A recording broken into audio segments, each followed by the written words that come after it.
আসসালামু আলাইকুম ওয়া রাহমাতুল্লাহি ওয়া বারাকাতুহু। সুপ্রিয় শিক্ষার্থী ভাই বোনেরা, আশা করি সকলে ভালো আছো, নিরাপদে আছো, সুস্থ আছো। Welcome to রুবেলস math academy. আজকে আমরা যে ম্যাথটা করব সেটা হলো ক্ষুদ্র সঞ্চয় ভবিষ্যৎ গড়ি, পৃষ্ঠা হচ্ছে 84। আচ্ছা, আজকের টপিকস হচ্ছে চক্রবৃদ্ধি মুনাফা নির্ণয়, উদাহরণ 9। প্রথম আমরা কোশ্চেনটা ভালোভাবে পড়ি। 9% হারে 15,000 টাকার 7 বছরের চক্রবৃদ্ধি মুনাফা কত? এখানে চক্রবৃদ্ধি মুনাফা চেয়েছে, তাহলে আমরা এখানে লিখতে পারি যে মুনাফার প্রারম্ভিক মূলধন যারা পি, সেটা হচ্ছে কত, এটাকে আমরা প্রকাশ করতে পারি পি দ্বারা 15,000 টাকা। মুনাফার হার বলছে 9%। 9%কে আমরা লিখতে পারি উপরে 9, নিচে হচ্ছে 100, তাহলে 0.0, এটা লেখা যায় কত, 0.09। আর এখানে সময়কাল বলছে কত, 7 বছর। আর এখানে চক্রবৃদ্ধি মুনাফার সূত্রটা দেওয়া আছে, সি সমান পি ইন্টু 1 যোগ r⁻n-1। তাহলে আমরা জাস্ট এখন হচ্ছে কি করব, মানগুলো বসিয়ে দিব। তাহলে আমরা এখন যে অঙ্কটা সলভ করব সেটা হলো উদাহরণ 9 নাম্বার অঙ্কটা আমরা এখন সলভ করছি। তাই লিখতে পারি যেমন হচ্ছে চক্রবৃদ্ধি মুনাফাকে আমরা প্রকাশ করি কি দ্বারা, সি দ্বারা। তাহলে এখানে হবে পি, এখানে হচ্ছে সেকেন্ড ব্র্যাকেট দিচ্ছি যে 1 যোগ r⁻n-1, তারপর হচ্ছে ব্র্যাকেট। তাহলে আমরা এখন কি করব, জাস্ট হচ্ছে মানগুলা বসাবো। কি কি মান এখানে আছে, পি আছে কত, 15,000, তারপর হচ্ছে সেকেন্ড ব্র্যাকেট, তারপর হচ্ছে ফার্স্ট ব্র্যাকেট হচ্ছে 1, আর এর মান কত আছে 0.09, পাওয়ার হচ্ছে কত, n সমান হচ্ছে 7। তাহলে এখানে কি হবে, -1। এখন আমরা প্রথম হচ্ছে এটা যোগ করব। তাইলে যোগ করলে তাহলে কত আসে, 15,000, সেকেন্ড ব্র্যাকেট, এখানে 1-এর সাথে যোগ করবো আমরা কত, 1.09, পাওয়ার হচ্ছে 7, মাইনাস হচ্ছে 1। প্রথমত আমরা যেটা করব সেটা হচ্ছে এটার মানটা বের করব। তাহলে আমরা লিখি 15,000, তারপর হচ্ছে ব্র্যাকেট। তাহলে দেখা যাচ্ছে এখানে যেটা হবে ওই 1.09, পাওয়ার হচ্ছে 7। তাহলে আমরা পাচ্ছি কত, যে 1.8280 বিয়োগ হচ্ছে 1। তাহলে এখানে আমরা যে এই 1.8280 থেকে আমরা কি করব, 1 বিয়োগ করব। তাহলে 1 বিয়োগ করলে যেটা থাকে সেটার সাথে আমরা 15,000 গুণ করব। তাহলে 15,000 গুণ হচ্ছে 8.8280। তাহলে এখন যদি আমরা 15,000-এর সাথে গুণ করি তাহলে পাচ্ছি কত, যা পাই তা হচ্ছে আনসার। তাহলে আমরা এখানে পাচ্ছি যে 12,420। আর এখানে যে দশমিকের পরে আছে 58, আমরা লিখতে পারি 12,420.58 লিখলেও পারি, আবার 21 লিখলেও পারি। তাহলে এখানে কত হবে, 12,420 টাকা। সেটা হলো যে চক্রবৃদ্ধি মুনাফা এখানে কত, 12,420 টাকা। এটা হচ্ছে এই কোশ্চেনের উত্তর। আচ্ছা, এখানে বলা আছে নির্দিষ্ট সময়কালে চক্রবৃদ্ধি মুনাফা নির্ণয়। মুনাফা সাধারণত বাৎসরিক হারে দেওয়া হয়, কিন্তু চক্রবৃদ্ধি মুনাফা প্রদানের সময় 1 বছর নাও হতে পারে, 1 বছরের কম বা বছরের ভগ্নাংশ হতে পারে। 1 বছরের কম বা ভগ্নাংশ হতে পারে, এটা খুব গুরুত্বপূর্ণ। সেই ক্ষেত্রে মুনাফার হারকে সময়কাল অনুসারে বছরের আনুপাতিক অংশে পরিবর্তন করে নিতে হবে। একই সঙ্গে সময়কালকে বছরের আনুপাতিক হারে পরিবর্তন করতে হবে। নিচে উদাহরণ থেকে ধারণা ব্যাখ্যা করা হলো। এই অঙ্কটা খুবই গুরুত্বপূর্ণ। এই একটা ম্যাথ বুঝলে বাকি অনুশীলনের যে ম্যাথগুলো আছে সেগুলো সহজে বুঝতে পারবে। তাহলে আমরা প্রথম কোশ্চেনটা পড়ি, উদাহরণ 10। 8% মুনাফা হারে 500 টাকার 3 মাস অন্তর চক্রবৃদ্ধি মুনাফায় 2 বছরের চক্রবৃদ্ধি মূলধন কত হবে? এই ক্ষেত্রে মুনাফা নির্ণয় করতে 8%কে 3 মাসের বাৎসরিক আনুপাতিক হারে পরিবর্তন করে নিতে হবে। আচ্ছা, এখানে 3 মাসকে কি করেছে, আমরা জানি 1 বছরে 12 মাস, আর 3 মাস মানে হচ্ছে যে 12 মাস যদি হয় তাহলে 3, তারপরে হচ্ছে 3, তারপরে 3, তারপরে হচ্ছে 3, 3-এর সাথে 3 যোগ করলে 6, 6-এর সাথে 3 9, 9-এর সাথে 3 হচ্ছে 12। তাহলে এক বছরে কয় মাস? 12 মাস। যদি আমরা একটা বছরকে 3 মাস করে ভাগ করি তাহলে আমরা ভাগ পাবো কয়টা? 4টা।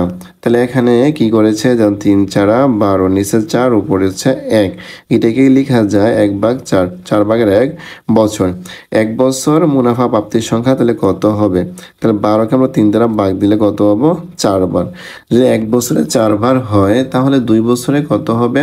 তাহলে 2 বছর হবে 4 গুণ 2, 8 বার। অর্থাৎ এখানে n সমান আমরা লিখবো কত সময়টাকে? 8 দ্বারা। আর এখানে বলছে 3 মাস বা 4/1 বছরের চক্রবৃদ্ধি মুনাফার হার কত হবে? তাহলে মুনাফার হারেও পরিবর্তন হবে। সেটা হলো যে মুনাফার হার দেওয়া আছে এখানে কত? 8%। আগের অঙ্কগুলোতে আমরা সরাসরি 8% ছিল 8% লিখেছি। যখন আমাদের এইরকম বলবে অন্তর, তখন আমরা জাস্ট হচ্ছে যেই সময়টা থাকবে সময়ের সাথে ওটা ক্যালকুলেশন করা লাগবে। তাহলে এখানে 4 ভাগ হচ্ছে 1 ভাগ হচ্ছে 4 গুণ হচ্ছে 8%। তাহলে 8কে 4 দ্বারা যখন ভাগ করি তাহলে আসে 2, তাহলে 2%। তাহলে আমরা লিখতে পারি 2, যেমন উপরে 2 আর পার্সেন্টেজের নিচে 100। তাহলে এটা করলে আমরা পাবো 0.02। তাহলে আমরা এখানে যে আর পেলাম কত? 0.02 আর এন পেলাম হচ্ছে কত? 8 বছর। আর এখানে যে এটা হচ্ছে পি সমান হচ্ছে 500। এখানে সুতরাং এই ক্ষেত্রে চক্রবৃদ্ধি মূলধন কত হবে? এ সমান পি ইন্টু 1 যোগ r⁴n। এটা হচ্ছে কি সূত্র। তাহলে আমরা পি পেয়েছি কত? 500 গুণ হচ্ছে এখানে সূত্রের 1 যোগ হচ্ছে যে রেট অফ ইন্টারেস্ট বা সুদের হার পেয়েছি কত? 0.02, উপরে পাওয়ার হচ্ছে n। তাহলে এটা ক্যালকুলেশন করলে আমরা পাই কত? যে 1.176। তাহলে এই 500-র সাথে এটা গুণ দিলে আমরা পাচ্ছি 585.83 টাকা প্রায়। তাহলে এটা হচ্ছে এই কোশ্চেনের উত্তর। পরবর্তী ম্যাথ 11 দেখি। উদাহরণ 11, 8% মুনাফা হারে 50,000 টাকার 6 মাস অন্তর চক্রবৃদ্ধি মুনাফা 5 বছরে মোট চক্রবৃদ্ধি মুনাফা কত হবে? আচ্ছা, আগের অঙ্কে আমরা যেটা করেছিলাম সেটা হচ্ছে 3 মাস অন্তর ছিল। 3 মাস অন্তর থাকাতে আমরা যে 12কে 3 দ্বারা যদি ভাগ দিয়েছি 4 আসছে, আর এখন যেহেতু 6 মাস তাহলে এক বছরে 12 মাস। তাহলে 12কে 6 দ্বারা ভাগ দিলে আমরা পাচ্ছি কত? 2। তাহলে এই এক বছর যদি 2 বার হয় 5 বছরে কত হয়? 5 দুগুণে 10, 10 বার। তাহলে আমরা এখানে এটা লিখে আছে যে 6 মাস অন্তর এক বছরে মুনাফা পাবে 2 বার, আর 5 বছরে পাবে কয় বার? 10 বার। তাহলে আমাদের বের করতে হবে চক্রবৃদ্ধি মুনাফাটা কত। তো চক্রবৃদ্ধি মুনাফার সূত্র হচ্ছে সি সমান পি ইন্টু 1 যোগ আর পাওয়ার হচ্ছে n মাইনাস হচ্ছে 1। তাহলে এখানে দেওয়া আছে প্রারম্ভিক মূলধন পি সমান হচ্ছে কত? 50,000। মুনাফার হার হচ্ছে কত? রেট যে এখানে হচ্ছে 6 মাস অন্তর, এই কারণে উপরে 6 নিচে হচ্ছে 12। আর এখানে কত আছে? এখানে দেওয়া আছে আমাদের 8%। তাহলে আমরা লিখতে পারি যে এই 6 নিচে হচ্ছে 12 আর এখানে হচ্ছে 8। যদি আমরা এই 6কে 2 দ্বারা কাটি তাহলে উপর নিচে 2, উপরে 1, তাহলে উপরে আসবে 8, নিচে হচ্ছে 2। তাহলে 8কে 2 দ্বারা কাটলে আমরা পাবো 4%। তাহলে আমরা লিখতে পারি এটা কত হবে? 0.04। তাহলে এনটা কত হবে? 5 বছর সময়কাল, এন হচ্ছে 10। জাস্ট এখন আমরা সূত্র নাম্বার অঙ্ক হবে এটা যে সি সমান পি, তারপর হচ্ছে সেকেন্ড ব্র্যাকেট 1 যোগ আর পাওয়ার n মাইনাস হচ্ছে 1। তাহলে এখানে পি এর মান কত? পি হচ্ছে এখানে আমরা পেয়েছি 50,000, আর সূত্রের 1 আর পেয়েছি কত? 0.04। আর এখানে পাওয়ার পেয়েছি কত? পাওয়ার হচ্ছে 10 মাইনাস 1। তাহলে আমরা এখন ক্যালকুলেশন করব যে 50,000 তারপর হচ্ছে ব্র্যাকেট এটা ইন্টু দিতে পারি। তাহলে এখানে আসছে কত? 1.04 পাওয়ার 10 বিয়োগ হচ্ছে 1। তাহলে আমরা এখন যে 1.04 পাওয়ার হচ্ছে 10, যা পেয়েছি তা আগে লিখে নিই। তাহলে আমরা পেলাম কত, যে 50,000 গুণ হচ্ছে এখানে 1.4802 বিয়োগ হচ্ছে 1।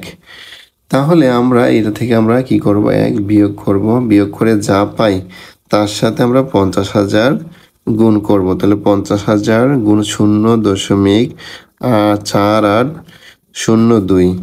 এখন ক্যালকুলেশন করার পর আমরা যেটা পাচ্ছি সেটা হলো যে গুণ হচ্ছে 50,000, তাহলে পাচ্ছি আমরা 24,012, 24,012 টাকা। তাহলে আমরা একটু খেয়াল করে দেখি, প্রশ্নে বলেছে কি যে 8% মুনাফা হারে 50,000 টাকার 6 মাস অন্তর চক্রবৃদ্ধি মুনাফা 5 বছরের মোট চক্রবৃদ্ধি মুনাফা কত হবে। তাহলে এখানে চক্রবৃদ্ধি মুনাফা হবে কত টাকা, যে 24,012 টাকা। যদি কোনো ব্যক্তি 50,000 টাকা কি করে নেয় তাহলে তাকে 5 বছর পরে তাকে মোট পরিশোধ করতে হবে আরও 24,012 টাকা বেশি। সুপ্রিয় শিক্ষার্থীরা, ক্লাসটি যদি ভালো লেগে থাকে অবশ্যই লাইক, কমেন্ট, শেয়ার হবে। ইনশাল্লাহ পরবর্তী ক্লাসে বাকি অঙ্কগুলো পাবে।